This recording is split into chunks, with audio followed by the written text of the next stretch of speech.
धर्म क्षेत्र कुरुक्षेत्र में महाभारत का भयंकर युद्ध चल रहा था। लड़ते हुए अर्जुन रणक्षेत्र से दूर चले जाते हैं। अर्जुन की अनुपस्थिति में पांडवों को पराजित करने के लिए द्रोणाचार्य ने चक्रव्यूह की रचना करते हैं। अर्जुन पुत्र अभिमन्यु चक्रव्यूह भेदने के लिए उसमें घुस गया। उसने कुशलतापूर्वक चक्रव्यूह के 6 चरण भेद लिए, लेकिन 7वें चरण में उसे दुर्योधन, जयद्रथ आदि 7 महारथियों ने घेर लिया और उस पर टूट पड़े। जयद्रथ ने पीछे से निहत्थे अभिमन्यु पर जोरदार प्रहार किया। वह वार इतना तीव्र था कि अभिमन्यु उसे सहन नहीं कर सका और वीरगति को प्राप्त हो गया। अभिमन्यु की मृत्यु का समाचार सुनकर अर्जुन क्रोध से पागल हो उठा। उसने प्रतिज्ञा की, यदि अगले दिन सूर्यास्त से पहले उसने जयद्रथ का वध नहीं किया तो वह आत्मदाह कर लेगा। जयद्रथ भयभीत होकर दुर्योधन के पास पहुंचा और अर्जुन की प्रतिज्ञा के बारे में बताया।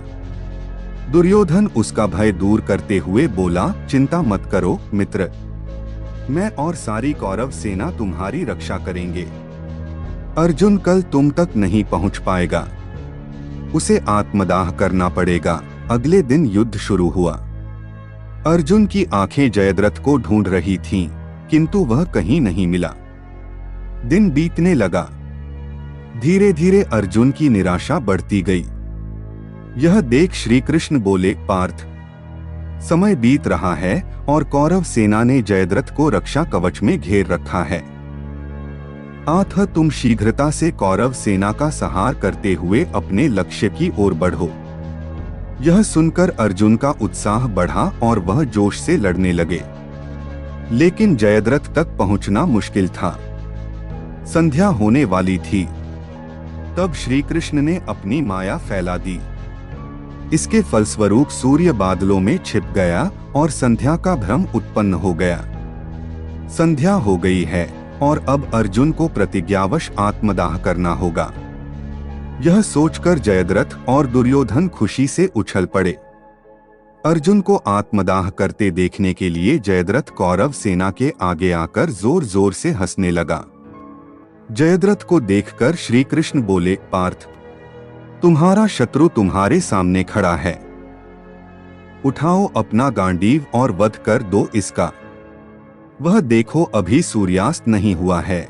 यह कहकर उन्होंने अपनी माया समेट ली। देखते ही देखते सूर्य बादलों से निकल आया। सबकी दृष्टि आसमान की ओर उठ गई। सूर्य अभी भी चमक रहा था। यह देख जयद्रथ और दुर्योधन के पैरों तले जमीन खिसक गई। जयद्रथ भागने लगा और अर्जुन ने अपना गांडीव उठा लिया था। तभी श्री कृष्ण चेतावनी देते हुए बोले, हे अर्जुन, जयद्रथ के पिता ने इसे वरदान दिया था कि जो इसका मस्तक जमीन पर गिराएगा उसका मस्तक भी 100 टुकड़ों में बट जाएगा। इसलिए यदि इसका सिर जमीन पर गिरा तो तुम्हारे सिर के भी 100 टुकड़े हो जाएंगे। हे पार्थ, उत्तर दिशा में यहाँ से 100 योजन की दूरी पर जयद्रथ का पिता तप कर रहा है। तुम इसका मस्तक ऐसे काटो कि वह इसके पिता की गोद में जाकर गिरे। अर्जुन ने श्री कृष्ण की चेतावनी ध्यान से सुनी और अपने लक्ष्य की ओर ध्यान कर बाण छोड़ दिया। उस बाण ने जयद्रथ का सर धड़ से अलग कर दिया और जयद्रथ का सर उसके पिता की गोद में जाकर गिरा। जयद्रथ का पिता चौंक कर उठा तो उसकी गोद में से सिर जमीन पर गिर गया। सिर के जमीन पर गिरते ही उनके सिर के भी 100 टुकड़े हो गए। इस प्रकार अर्जुन की प्रतिज्ञा पूरी हुई।